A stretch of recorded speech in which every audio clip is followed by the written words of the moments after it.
गणानां त्वा गणपतिगुं हवामहे कविं कवीनामुपमश्रवस्तमं ज्येष्ठराजं ब्रह्मणां ब्रह्मणस्पत आनः शृण्वन्नोतिभिः सीदसादनं श्रीमहागणाधिपतये नमः। सदाशिवसमारम्भां शङ्कराचार्यमध्यमाम् अस्मदाचार्यपर्यन्तां वन्दे गुरुपरम्परां। श्रुतिस्मृतिपुराणानाम् आलयं करुणालयं नमामि भगवत्पादशङ्करं लोकशङ्करं। नारायणं नमस्कृत्य नरं चैव नरोत्तमं देवीं सरस्वतीं व्यासं ततो जयमुदीरयेत्। జై గురుదేవ్. 8వ శ్లోకం చదవాలి, చదువుదాము. నియతం కురు కర్మత్వం కర్మజ్యాయో హ్యకర్మణః శరీరయాత్రాపి చ తే న ప్రసిద్ధ్యేత కర్మణః.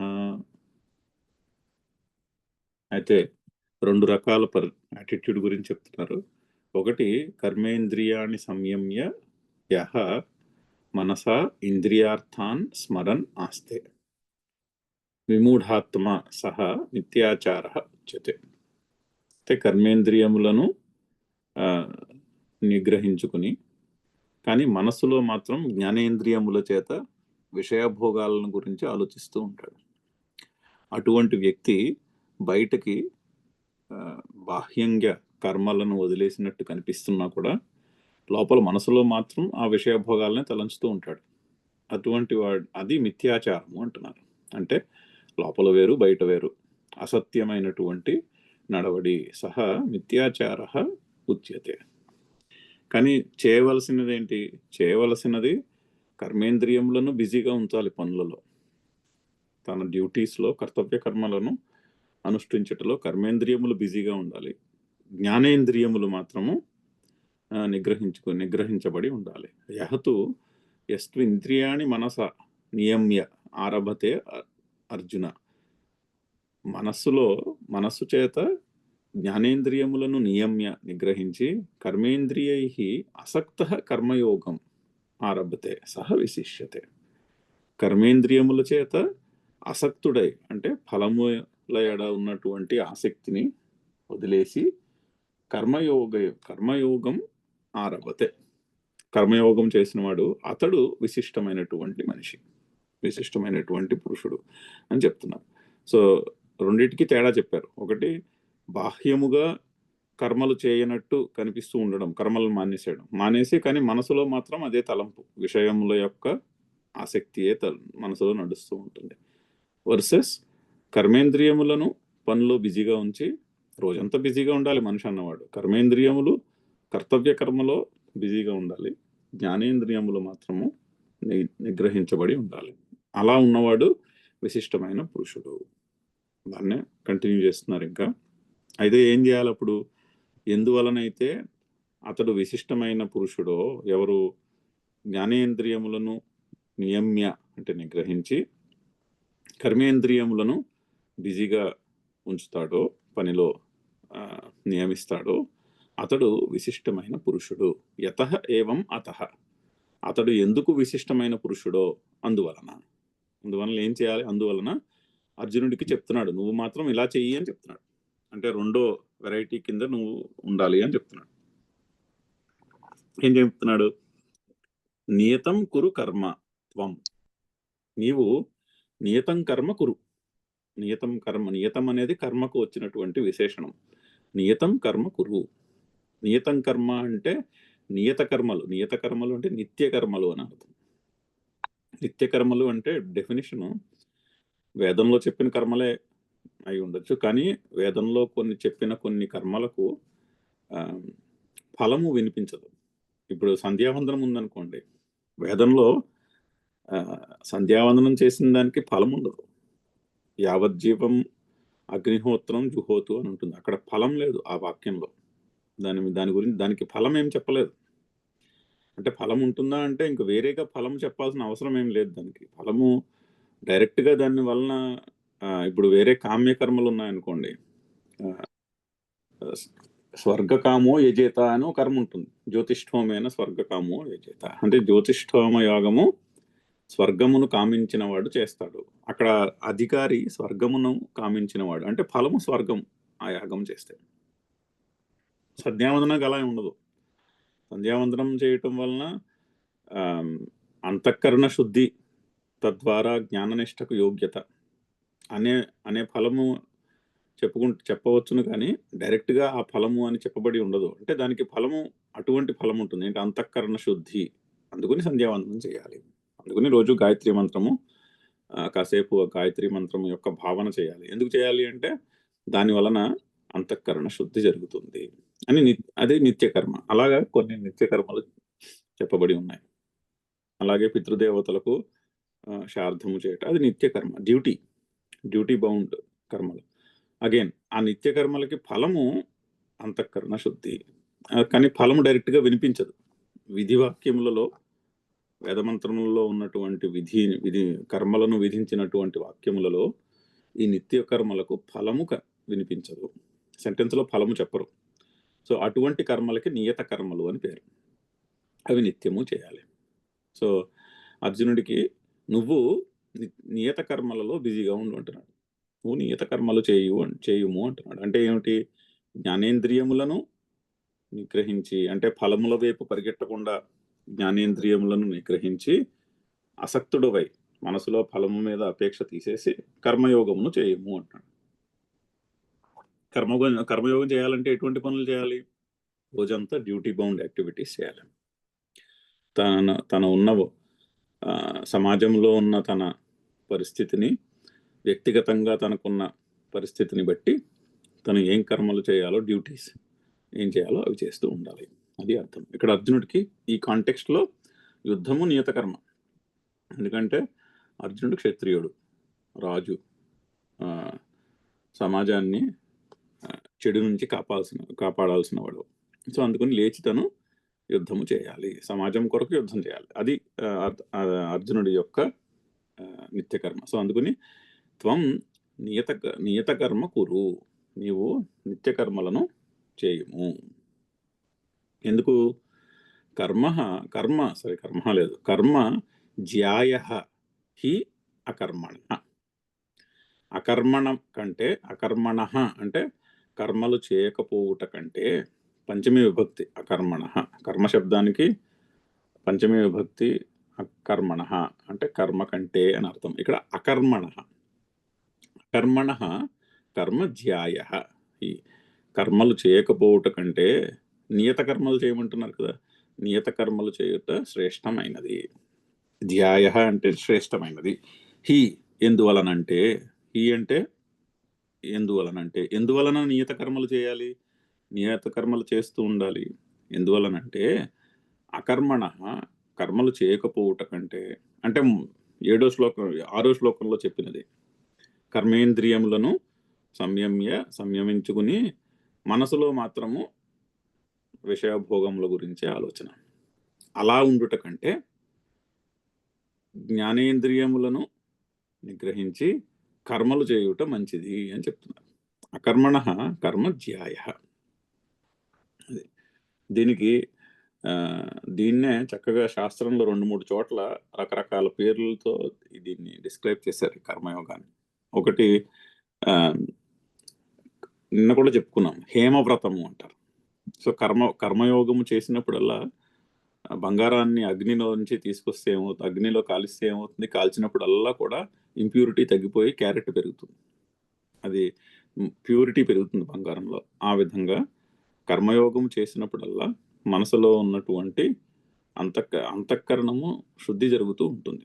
సో ఆ బంగారాన్ని అగ్నిలో పెట్టి శుద్ధపరిచినట్టు అంతఃకరణం యొక్క శుద్ధి జరుగుతూ ఉంటుంది కర్మయోగం చేసినప్పుడల్లా. సో దానికి హేమవ్రతము అంటారు. అలాగే ఇంకో 2 చక్కని డిస్క్రిప్షన్స్ ఉన్నాయి. కమల వ్రతము అంటారు. కమల వ్రతము అంటే కమలము వలె జీవించుట. కమలం ఏమి చేస్తుంది?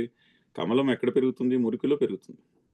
అంటే ప్రతికూలమైన పరిస్థితుల్లో పెరుగుతుంది. ఏమి పెద్ద అనుకూలమైన పరిస్థితుల్లో పెరగదు కమలం, కానీ పూర్తిగా వికసిస్తుంది కమలం. పూర్తిగా వికసించి పరిమళాన్ని వెదజల్లుతుంది. అలా జీవితాన్ని గడిపితే దాన్ని కమల వ్రతము అంటారు. దాన్ని కర్మయోగం అని అర్థం. కర్మలను కర్మయోగం అనే వ్రతము కింద తీర్చిదిద్దుకోవడం కమల వ్రతం అంటారు దాన్ని. ఓకే. ఇప్పుడు అంటే ఏంటంటే నాకు అనుకూలమైనటువంటి పరిస్థితులు, పనులు చేయడానికి తగినటువంటి ఉపకరణములు ఉంటేనే నేను పనిచేస్తాను. చాలా మంది ఉంటారు అటువంటి యాటిట్యూడ్స్. అది కాదు, కమలానికి అనుకూలమైన పరిస్థితులే ఉండవు. ఎట్టి పరిస్థితులు ఎలా ఉన్నా కూడా అది పూర్తిగా వికసించి పరిమళాన్ని వెదజల్లుతుంది. Ramayanam best example. రాముడు వర్సెస్ రావణుడు. రాముడి దగ్గర సీతను వెతకడానికి వెళ్ళినప్పుడు రాముడి దగ్గర సైన్యం లేదు. రాముడితో వెనకాల వచ్చిన సైన్యము వానరులు. కానీ అక్కడ రావణాసురుడికి బోల్డంత సైన్యము, ప్రాపర్ మిలిటరీ రావణాసురుడి దగ్గర. రాముడి దగ్గర వానర సైన్యము, రథాలు అవి ఏమీ లేవు. వానర సైన్యాన్ని తీసుకుని వెళ్ళాడు. కావాల్సిన ఉపకరణములన్నీ ఉన్నాయంటే లేవు. కానీ అటు రావణాసురుడి దగ్గర పెద్ద కోట, పెద్ద మిలిటరీ ఫార్మేషను, మిసైల్స్, కావాల్సిన ఉపకరణాలు అన్నీ ఉన్నాయి. పరిస్థితులు అనుకూలంగా ఉన్నాయి యుద్ధానికి చేయడానికి. ఇటు రాముడి దగ్గర ఏమీ లేదు. అయినా సరే ఆయన చేయవలసిన పని ఆయన చేసి వచ్చాడు వెళ్ళి. పరిస్థితులు అనుకూలంగా లేకపోయినా కూడా తాను చేయవలసిన నిత్యకర్మను తను చేశాడు. వెళ్ళి రావణాసుడితో యుద్ధం చేసి సీతను తెచ్చుకున్నాడు. అలాగా అదొక ఎగ్జాంపుల్. దానికి కమల వ్రతము అని పేరు. సో పరిస్థితులతో సంబంధం లేదు. పరిస్థితులు ఎలా ఉన్నా సరే డ్యూటీ, ఏది డ్యూటీయో అది చేసియే తీరాలి. ఆ పని చేసే ఉండాలి. అలాగే దీనికి ఇంకొక పేరుంది. చందన వ్రతము అంటారు. చందన వ్రతము అంటే చందనాన్ని అరగదీస్తే ఏమవుతుంది? దాన్ని రాయికేసి అరగదీస్తారు. రాయికేసి అరగదీస్తే అది చందనాన్ని ఇస్తుంది, సుగంధాన్ని ఇస్తుంది, చందనాన్ని ఇస్తుంది. అందరికి చల్లగా ఉండేటటువంటి చందనాన్ని ఇస్తుంది. చందన వ్రతము అంటారు. పైగా అది లాస్ట్ మూమెంట్ దాకా దాన్ని అరగదీస్తే ఆఖరి క్షణంలో అరగదీసినా కూడా ఆఖరి క్షణంలో కూడా పరిమళాన్ని ఇస్తుంది. సో ఆఖరి క్షణము వరకు చందనంలో జీవించుట చందన వ్రతము. స్వామి వివేకానంద ఎగ్జాంపుల్ చెప్తారు దానికి. ఆఖరి క్షణము దాకా ఆయన వేదాంతం యొక్క పాఠాలు చెప్పారు. వేదాంతము, వ్యాకరణం పాఠాలు చెప్పేవారు ఆయన. లాస్ట్ డేలో కూడా ఆయన క్లాస్ చెప్పి ఏదో కాస్త అలసటగా ఉంది అని వెళ్ళి మంచం మీద పడుకుని అలా దేహత్యాగం చేశారు అంటారు. అంటే ఏంటి? ఆఖరి క్షణం వరకు కూడా చందనము వలె జీవించుట. ఇప్పుడు కూడా మహాత్ములు ఉన్నారు అలా జీవించేవాళ్ళు చాలామంది. రోజంతా సమాజానికి ఏం చేయాలి అన్నటువంటి ఆలోచన. దానికి చందన వ్రతము అని పేరు. ఇంకోటి ఉంది, చెరుకు గడతో పోలుస్తారు.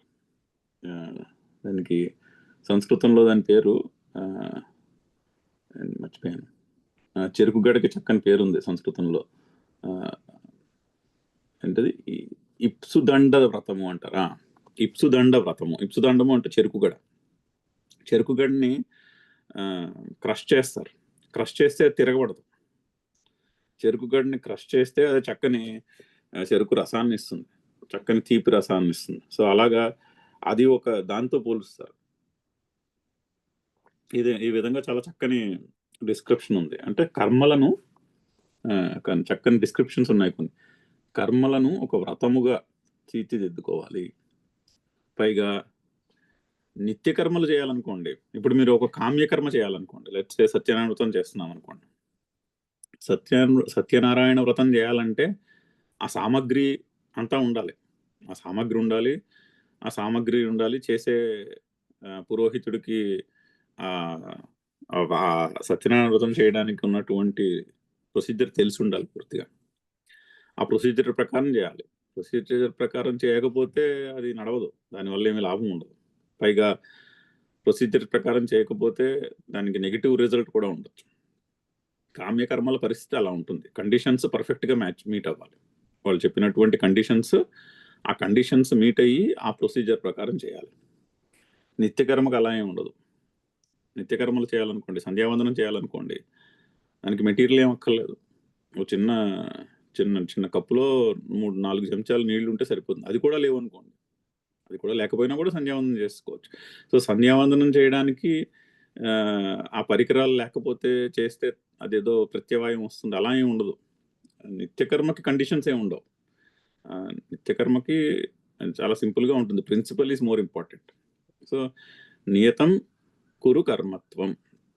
ఇప్పుడు రాముడు యుద్ధానికి వెళ్ళినప్పుడు అతని దగ్గర ఉన్నదేమిటి, ఉన్న పరికరాలు మీరు చూస్తే ఆశ్చర్యపోతారు. ఏమిటి ఈ పరికరాలతో ఈ యుద్ధం నెగ్గుకొచ్చాడా అని.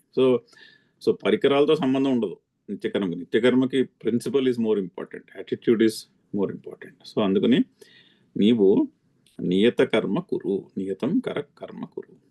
ఎందుకు? అకర్మణ కర్మ జ్యాయ హి ఎందువలనంటే అకర్మణ కర్మలను వదిలేయటం కంటే, అంటే బాహ్యంగా కర్మలను వదిలేసి మనసులో వాటి గురించే చింతిస్తూ ఉండడం కంటే మనసును నిగ్రహించుకుని నిత్యకర్మలో బిజీగా ఉండుట చాలా శ్రేష్టమైనది. దానికి ఇంకొక చిన్న దృష్టాంతం కూడా, శరీరయాత్ర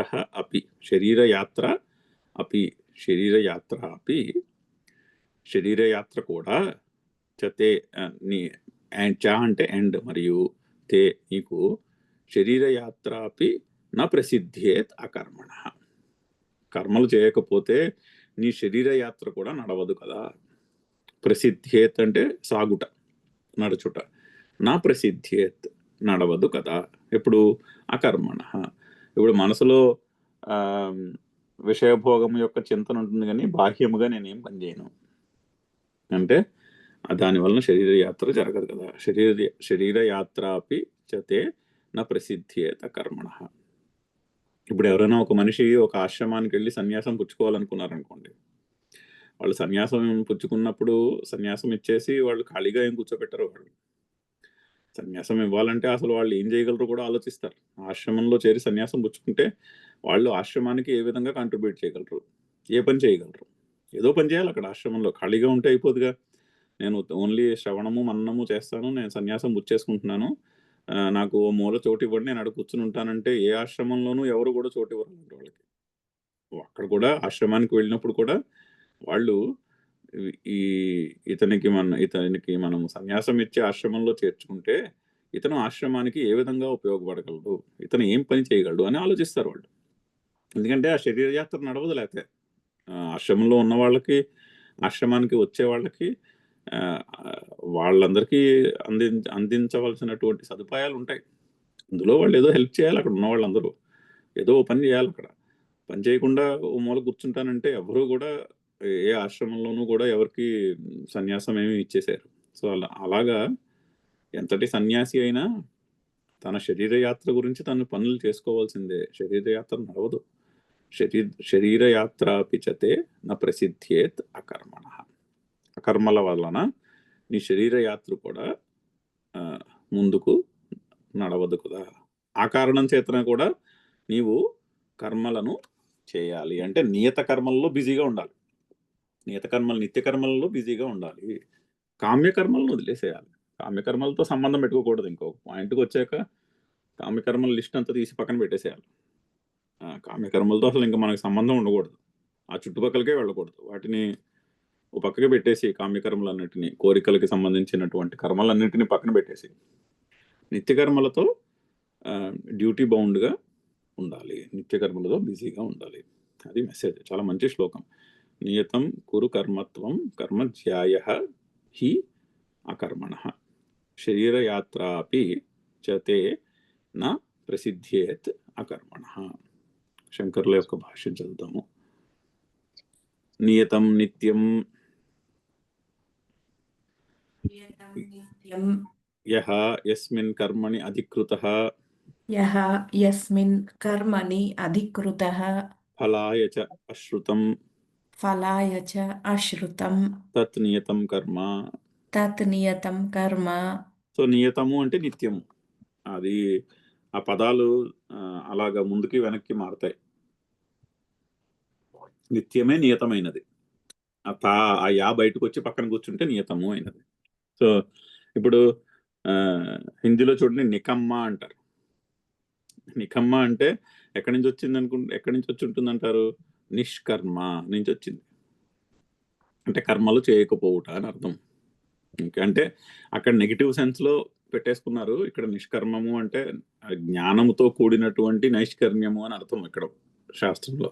కానీ ఎటిమాలజీ ఆ నిష్కర్మయే హిందీలో నికమ్మ అయింది.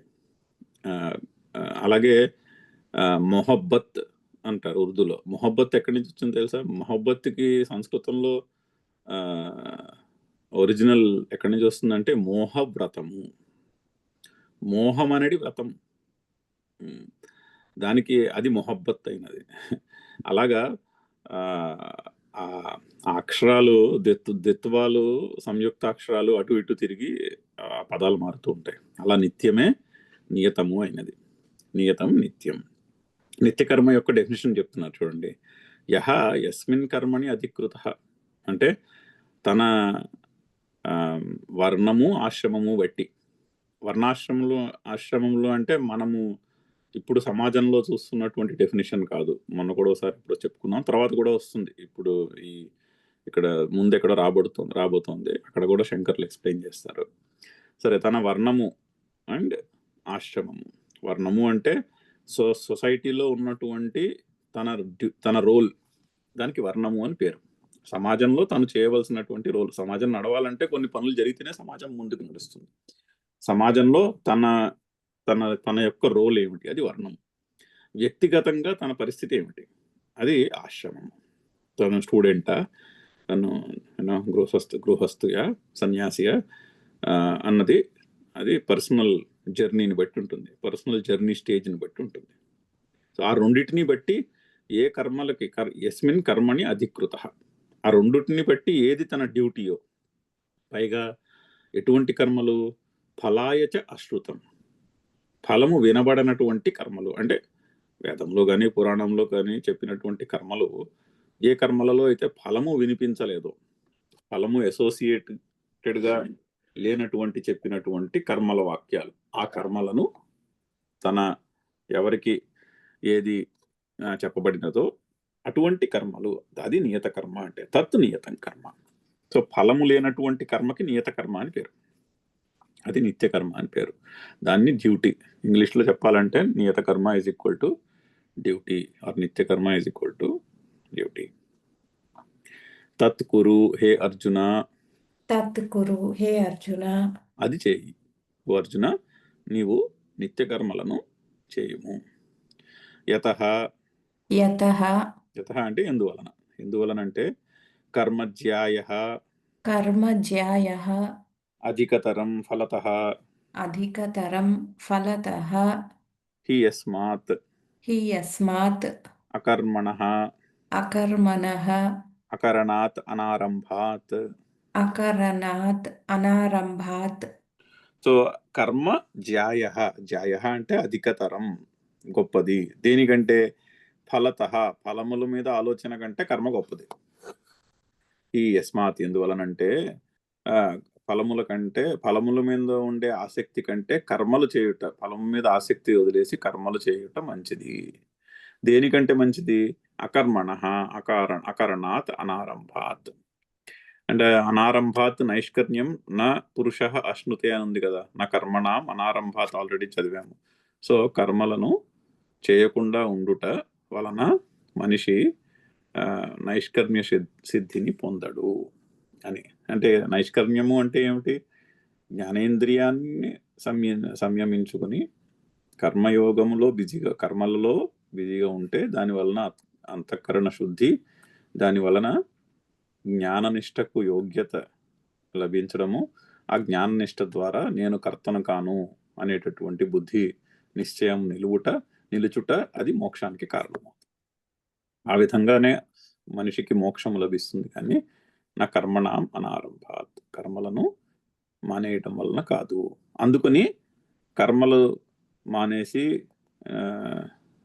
కూర్చున్నట్టు కంటే కర్మ చేయుట గొప్పది. కథం, కథం మళ్ళీ ఏ విధంగా అని మళ్ళీ ప్రశ్న వస్తే దానికి ఇంకొక చాలా ప్రాక్టికల్ ఎగ్జాంపుల్ చెప్తున్నారు. శరీరయాత్ర, శరీరయాత్ర, శరీరస్థితి అపి, శరీరస్థితి అపి, చ తే తవ, చ తే తవ, న ప్రసిద్ధ్యేత్, న ప్రసిద్ధ్యేత్. ప్రసిద్ధం న గచ్చేత్, प्रसिद्धिं न गच्छेत्, అకర్మణః అకారణాత్.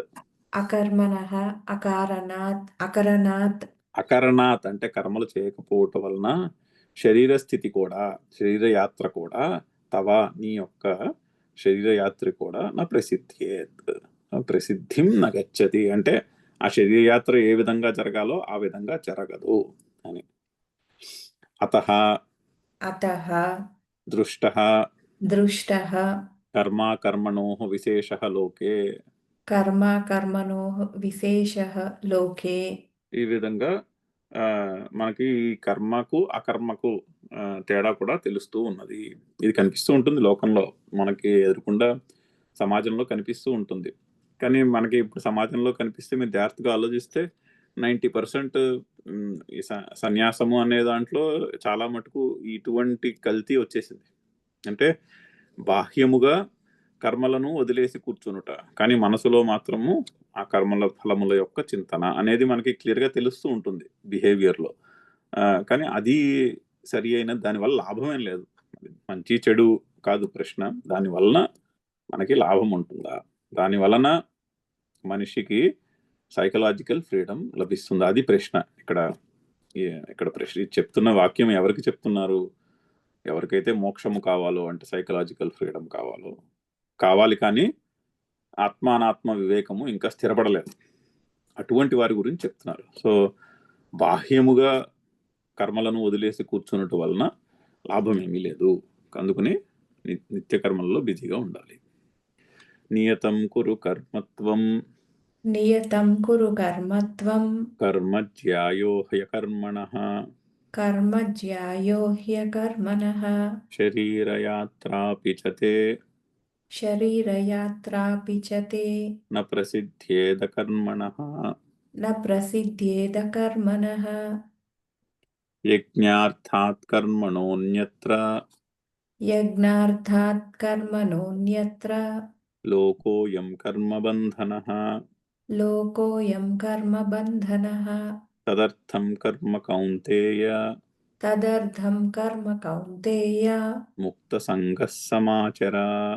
ముక్తసంగః సమాచర.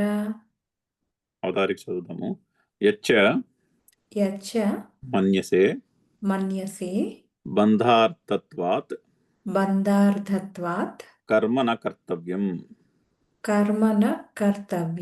తదపి అసత్. కథం అయితే ఈ కర్మ బంధమునకు కారణము అని చెప్పారు ముందు కూడా. అంటే కర్మ వలన పుణ్యము పాపము అనేవి లభిస్తుంది. నేను కర్తను అనుకుంటే ఆ చేసిన కర్మలో మంచి కర్మ అయితే పుణ్యము, చెడు కర్మ అయితే పాపము. మంచి కర్మలు చేస్తే దానివల్ల తద్వారా ఫ్యూచర్లో ఎప్పుడో ఆ కర్మల యొక్క సుఖమును అనుభవించుట, చెడు కర్మలు చేస్తే ఫ్యూచర్లో ఎప్పుడో ఆ కర్మల యొక్క దుఃఖమును అనుభవించుట, అది పుణ్యము పాపము అంటే. సో పుణ్యము పాపము రెండు కూడా బంధమే. బోల్డంత పుణ్యాన్ని సంపాదించేసి స్వర్గానికి టికెట్ పొందినా కూడా అది కూడా బంధమే. ఎందుకంటే ఆ పుణ్యము యొక్క పీరియడ్ అయిపోయిన తర్వాత మళ్ళీ భూలోకంలో పుట్టాల్సి వస్తుంది. సో ఆ కర్మ రెండు బంధమే. పుణ్యకర్మ బంధమే, పాపకర్మ కూడా బంధమే. కర్మ బంధిస్తుంది. నేను కర్తను అనుకుంటే అది బంధిస్తుంది. అందుకని బంధార్థత్వాత్ కర్మన కర్తవ్యం, నేను కర్మలు చేయను. ఇది యత్ చ మన్యసే, ఎవడైతే అలా అనుకుంటాడో తదపి అసత్, అది కూడా కరెక్ట్ కాదు. ఎందుకు అంటే చాలా ఒక బ్రహ్మాండమైన ప్రిన్సిపల్ చెప్తున్నారు నెక్స్ట్ 3 శ్లోకాల్లో. యజ్ఞము అనే ప్రిన్సిపల్ చెప్తున్నారు. ఇక్కడ యజ్ఞ శబ్దానికి చాలా విస్తృతమైన అర్థం ఉన్నది. యజ్ఞము అంటే మనకి నార్మల్గా అగ్ని వ్రేల్చి హవిస్సు వేసి స్వాహ అని మంత్రం చెప్పి కర్మ చేయుట అనేటటువంటిది నార్మల్గా సమాజంలో కనిపించేటటువంటి అర్థం. కానీ ఇక్కడ యజ్ఞ శబ్దాన్ని అలా డిస్క్రైబ్ చేయట్లేదు. యజ్ఞ శబ్దానికి చాలా విస్తృతమైన అర్థం చెప్తున్నారు. ఒక చాలా పెద్ద గొప్ప విస్తృతమైన అర్థం ఉన్నది. శంకర్లు భాష్యంలో చెప్పబోతున్నారు, యజ్ఞో వై విష్ణువు అని. యజ్ఞము అంటే విష్ణువు అని అర్థం. అంటే అంతటా వ్యాపించి ఉన్నటువంటి ఆ మహాశక్తి అని అర్థం యజ్ఞము అంటే. ఇక్కడ అటువంటి అర్థంలో చెప్తున్నారు. అంతే కాకుండా యజ్ఞము అంటే త్యాగము అని అర్థం. అంటే యజ్ఞము యొక్క ప్రిన్సిపల్ ఏంటంటే దాని వెనకాల ఉన్నటువంటి ప్రిన్సిపల్ బయట అంటే ఋషులు ఆ విధంగా దర్శించారు. ఋషులు పరమాత్మ యొక్క స్వరూపమును దర్శించినప్పుడు వాళ్ళు సైంటిస్ట్ ఋషులు అంటే వాళ్ళు దర్శించారు. వాళ్ళు అలా అనుభవానికి తెచ్చుకున్నారు పరమాత్మ యొక్క శక్తిని. ఏ విధంగా తెచ్చుకున్నారు? బయట ఉన్నటువంటి అగ్ని, ఇక్కడ మొత్తం సృష్టిలో అంతా కూడా అగ్ని ఉన్నది, ఆ లైట్, ఆ వేడి ఉన్నది. ఆ వేడికే కదా భూమండలం మీద మనిషి ఇన్ని జీవులు పుట్టడానికి కారణము ఆ టెంపరేచర్, కరెక్ట్ టెంపరేచర్. అలా కరెక్ట్ ఆ డిస్టెన్స్లో ఉంది సూర్యునికి, కరెక్ట్ వేడి ఉంది వాతావరణంలో. ఆ వేడికి కరెక్ట్ వేడి అది. ఆ వేడి వలన ఇక్కడ జీవులు ఉన్నారు. మీరు మార్స్ అటు కొంచెం ముందుకెళ్ళినా ఇటు కొంచెం వెనక్కి వెళ్ళినా కూడా లైఫ్ ఉండదు. మళ్ళీ ఎందుకు ఉండదు అంటే ఆ వేడి యొక్క కాంపోజిషన్ మారిపోతే లైఫ్ ఉండదు. మళ్ళీ ఒక కొన్ని డిగ్రీ ఒక ఇంతకన్నా చల్లగా ఉన్నా లైఫ్ ఉండదు, ఇంతకన్నా వేడిగా ఉన్నా కూడా లైఫ్ ఉండదు. ముందుకెళ్ళినా లైఫ్ ఉండదు సూర్యుడికేసి, వెనక్కి వెళ్ళినా కూడా లైఫ్ ఉండదు మళ్ళీ. సో అది ఆ కరెక్ట్ కాంబినేషన్లో ఇక్కడ జీవము ఉన్నది. సో కారణము పరమాత్మ అంటే అగ్ని కింద దర్శనము చేశారు. ఆ శక్తినే హిరణ్య గర్భము అని పేరు పెట్టారు. దానికే బోల్డ్ అని పేర్లు పెట్టుకున్నారు వాళ్ళు. కాకపోతే అగ్ని, ఋగ్వేద మంత్రములు అగ్ని గురించి అగ్నిస్థుతితో మొదలవుతాయి. సో ఆ అగ్ని అంటే బయట సమష్టిలో ఉన్నటువంటి అగ్ని, అలాగే వ్యష్టిలో కూడా అగ్ని ఉన్నది. ఒక ఇండివిజువల్లో కూడా అగ్ని ఉన్నది. మన శరీరంలో కూడా, మన శరీరము ఒక కరెక్ట్ టెంపరేచర్లో పరిగెడుతుంది.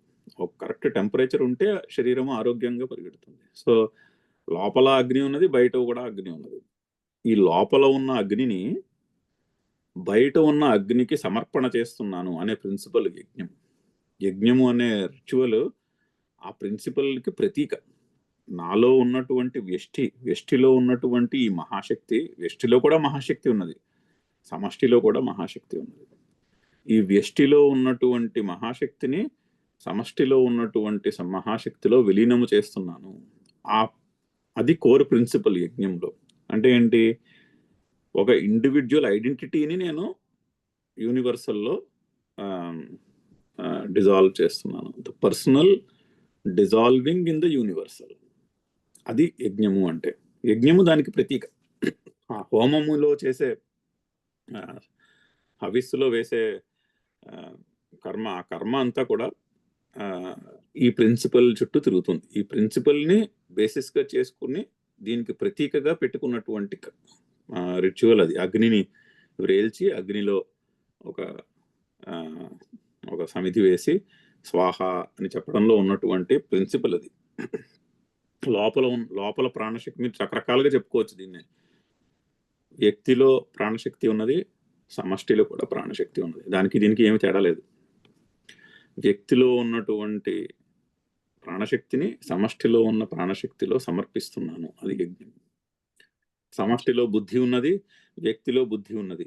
నా వ్యక్తిగతమైనటువంటి బుద్ధిని సమష్టి బుద్ధిలో విలీనము చేస్తున్నాను, అది యజ్ఞం. సో ఆ ప్రిన్సిపల్ని బట్టి యజ్ఞము, ఆ అర్థంలో ఇక్కడ యజ్ఞము అని చెప్తున్నారు.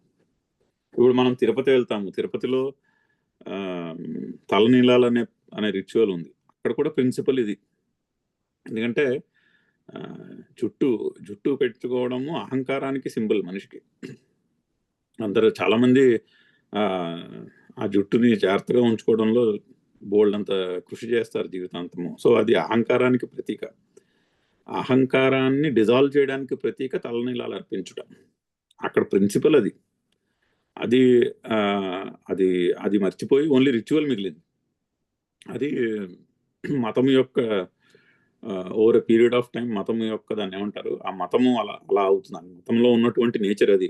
సో కానీ ప్రిన్సిపల్ ఇక్కడి నుంచి వచ్చింది. ఆ యజ్ఞము అనే ప్రిన్సిపల్ నుంచి వచ్చింది. అహంకారమును విలీనము చేయుట అనే ప్రిన్సిపల్తో వచ్చింది ఆ రిచువల్. సో ఇక్కడ యజ్ఞ శబ్దానికి ఈ అర్థముచే చెప్తున్నారు. సో యజ్ఞార్థాత్ కర్మణ అన్యత్ర అయం లోకః. సో యజ్ఞార్థాత్ కర్మణ అన్యత్ర లోకః అయం కర్మబంధన.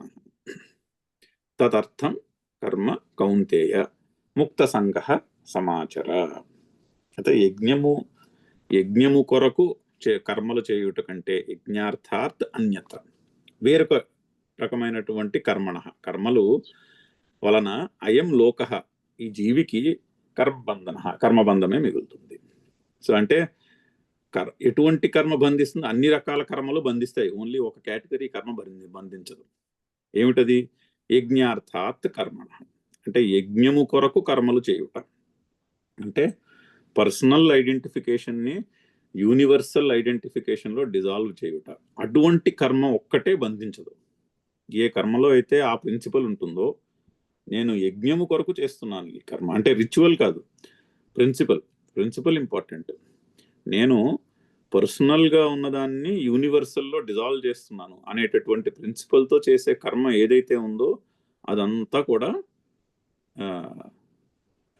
బంధించదు. అది తప్ప మిగిలిందంతా కూడా బంధిస్తుంది. ఇప్పుడు ఇంట్లో ఉన్న దేవుని పటం ముందు పువ్వు పెట్టామనుకోండి, అందులో కూడా ప్రిన్సిపల్ అదే. నా చెట్టు మీద నా చేతిలో ఉన్నటువంటి పువ్వు, పర్సనల్ అనుకున్నటువంటి పువ్వుని యూనివర్సల్కి నేను సమర్పిస్తున్నాను. అది ప్రిన్సిపల్. ఆ పువ్వు పెట్టడంలో అర్థం అది. అటువంటి కర్మ బంధించదు. కానీ ఈ పువ్వు నేను పెడుతున్నాను, ఈ పువ్వు పెట్టడం వల్ల నాకు ఏదో ఇందులోంచి పుణ్యం లభిస్తుంది అనుకుంటే అది బంధిస్తుంది. అది బంధనానికి కారణమవుతుంది. సో యజ్ఞార్థార్థ కర్మణ అన్యత్ర. మిగిలిన కర్మలన్నీ కూడా యజ్ఞము కొరకు చేసిన కర్మల కంటే మిగిలిన ఏ కర్మ అయినా కూడా ఈ జీవిని బంధిస్తుంది. నువ్వేం చేయాలి? తదర్థం కర్మ కౌంతేయ ఓ అర్జున, తదర్థం కర్మ కురు, యజ్ఞార్థాత్ కర్మ కురు అంటున్నాడు. యజ్ఞము కొరకు కర్మ అంటే యజ్ఞం అనే ప్రిన్సిపల్తో కర్మలు చేసి ముక్త సంగ సమాచర. అసలు సంగము దేనివలన? ఫలముల మీద సంగమును వదిలేసిన వాడివై ఉండి సమాచర ఉండి ఆ విధముగా కర్మయోగమును ఆచరించుము అని చెప్తున్నాడు. సో యజ్ఞార్థాత్ కర్మణ అన్యత్ర లోక అయం కర్మబంధన, తదర్థం కర్మ కౌంతేయ ముక్త సంగ సమాచర. చదువుదాము ఇంకొకసారి శ్లోకము. యజ్ఞార్థాత్ కర్మణోన్యత్ర లోకోయం కర్మబంధనః తదర్థం కర్మ కౌంతేయ ముక్త సంగః సమాచర. దీనికి భాష్యము శనివారం నాడు చదువుతాము. ఓం పూర్ణమద పూర్ణమిదం పూర్ణాత్ పూర్ణముదచ్యతే పూర్ణస్య పూర్ణమాదాయ పూర్ణమేవావశిష్యతే. ఓం శాంతి శాంతి శాంతి. హరి ఓం.